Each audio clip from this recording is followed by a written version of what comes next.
വിശുദ്ധ യൗസേപ്പ് പിതാവിനോടുള്ള സമർപ്പണം. 29-ാം ദിവസം. തൊഴിലാളികളുടെ മാതൃകയായ യൗസേപ്പ്. ദൈവവചനം.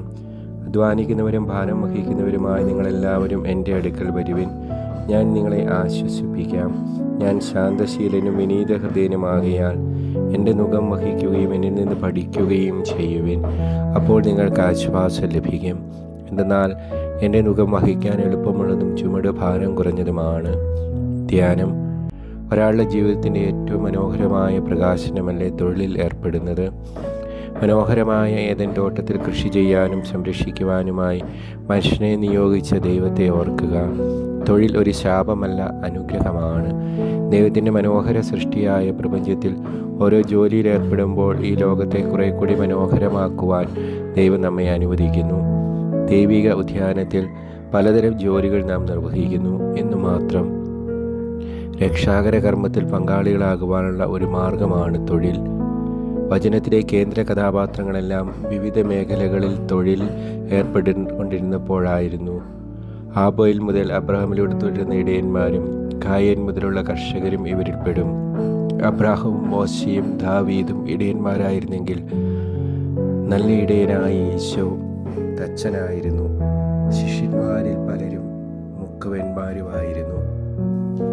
മൂല്യവത്തായ ജീവിതം നയിക്കാൻ നാം ജോലിയിൽ ഏർപ്പെടുന്നു. അലസത പിശാചിൻ്റെ പണിപ്പുരയാണല്ലോ.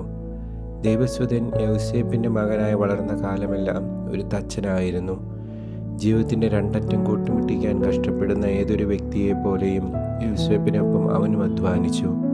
കരുത്തുറ്റ കരങ്ങളാണ് ഈശോയുടേത്. ദൈവസുതൻ്റെ കരങ്ങളിൽ തച്ചൻ്റെ ആയുധങ്ങൾ പരിശീലിപ്പിച്ച യൗസേപ്പ് പിതാവ് നമ്മിലെയും നല്ലൊരു ശില്പിയെ പുറത്തു കൊണ്ടുവരും. മരവും ഇഷ്ടികയും കല്ലുമൊക്കെ ഈ ശില്പിയുടെ ആയുധപ്പുരയിലുണ്ട്. പ്രപഞ്ചശില്പിയായ ദൈവത്തിൻ്റെ പുത്രൻ ഭൂമിയിലെ ഒരു ശില്പിയുടെ പരിശീലനം സ്വീകരിക്കുന്നത് കാണുമ്പോൾ, ഓ ദൈവമേ, നിന്റെ വഴികൾ എത്രയോ മഹനീയമെന്ന് ഞങ്ങൾ അറിയുന്നു.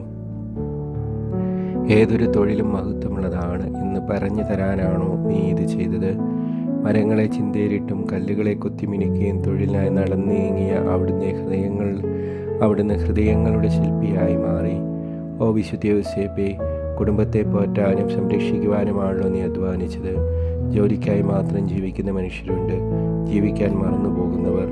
ദൈവത്തിൻ്റെ മഹത്വം തേടാതെ സ്വന്തം മഹത്വം മാത്രം പിന്തുടരുമ്പോഴാണല്ലോ ജോലിയിൽ മാത്രം ജീവിതം അവസാനിച്ചു പോകുന്നത്.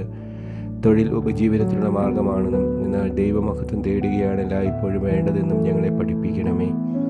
അപ്പത്തിനു വേണ്ടി അധ്വാനിക്കുമ്പോഴും നിത്യജീവൻ്റെ അപ്പം തേടുന്നതിൽ ഞങ്ങൾ പരാജയപ്പെടാൻ പാടില്ലല്ലോ. നമുക്ക് ജോസഫിൻ്റെ അടുത്തേക്ക് പോകാം.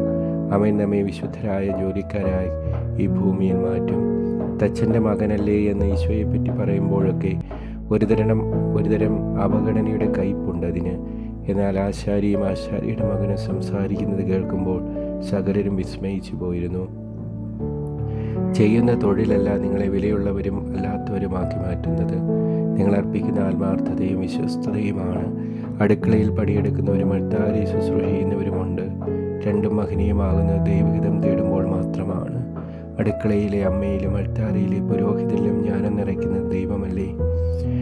ചെയ്യുന്ന ജോലിയുടെ പേരിൽ ആരും നമ്മെ അപമാനരാക്കാൻ ഇടവരുത്തരുത് എന്ന് നിശ്ചയിച്ച ദൈവസുതൻ ബോധപൂർവം ആശാരിയുടെ മകനായി യൗസേപ്പാകട്ടെ നല്ലൊരു പരിശീലകനുമായി. പ്രാർത്ഥന. ഈ ലോകം ഇത്രമേൽ മനോഹരമായിരിക്കുന്നതിൻ്റെ പിറകിൽ എത്രയോ കരങ്ങളുടെ അധ്വാനമുണ്ടാകും. തൊഴിലിൻ്റെ മഹത്വം പഠിപ്പിക്കാൻ തൊഴിലാളികളുടെ മധ്യസ്ഥന് മാതൃകയുമായ യൗസേപ്പേ, ഞങ്ങളെ സഹായിക്കണമേ. ആമേൻ.